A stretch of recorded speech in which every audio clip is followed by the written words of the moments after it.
Gawin nyo na, no?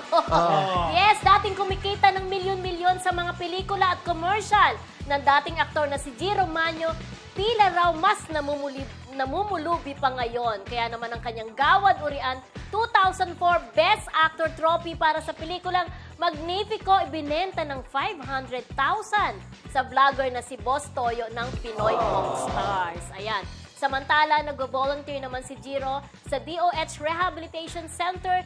Ngayon, habang nagkwento naman nitong 4 na beses na rin siyang na-rehab para masakatuparan ang pagbabagong buhay niya. Ayan, ang taba niya, no? So dapat ang tanungin natin si Kuya Romel na very close kay ano, diba? Pero paglilinaw, yung 500,000, yun yung unang pagbibenta niya. Pero parang 50,000 lang ang ano ni Boy Toyo. Ang kaya. Hanggang nagkasarahan di umano sila sa 75,000. Ayun. Parang sabi nga ni Mildred, ang trophy, di ba, parang ibebenta mo, ganyan ka ba, so pag hindi naman ganun, di ba? Pero kasi, siyempre yan, parang Jiro Manyo, Best Actor sa Gawad Urian, di ba? Magnifico, makikita nila na parang collection nila yun ng ano. Kung di ako nagkakamali friendship, ito yung nagbenta yata si anak ni Francis Magalona.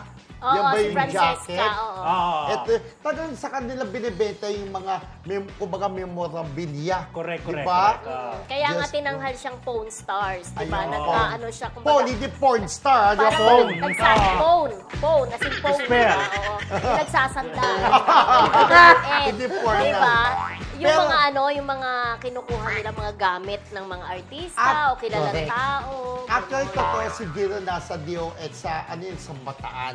Nag-work na siya doon at kumikita na siya.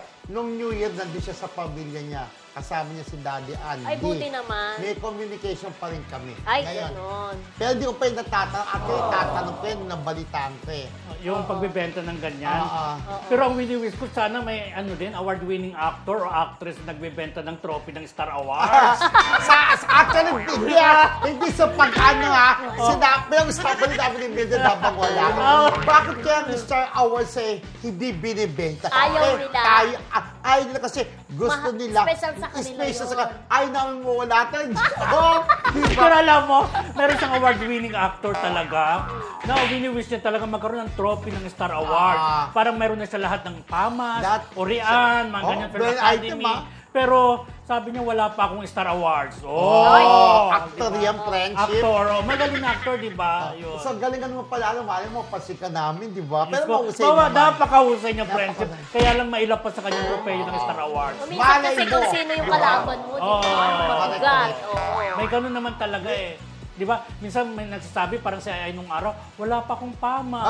Pero nagkaroon naman silang Best Actress Trophy sa Pamas, parang gano'n. Pero yung actor na yan, tinutukoy mo presyo, magkakaroon ka rin sa Star Wars ballet mo, di ba? Kaya depende kasi sa mga nakalaban mo, makakalaban mo. Siyempre yung mga panlasa din namin as members. At saka dapat may pelikulang ang pasok sa banga. Pero mahusay yan talaga, friendship. Lagi nanonominate sa atin. Ayan.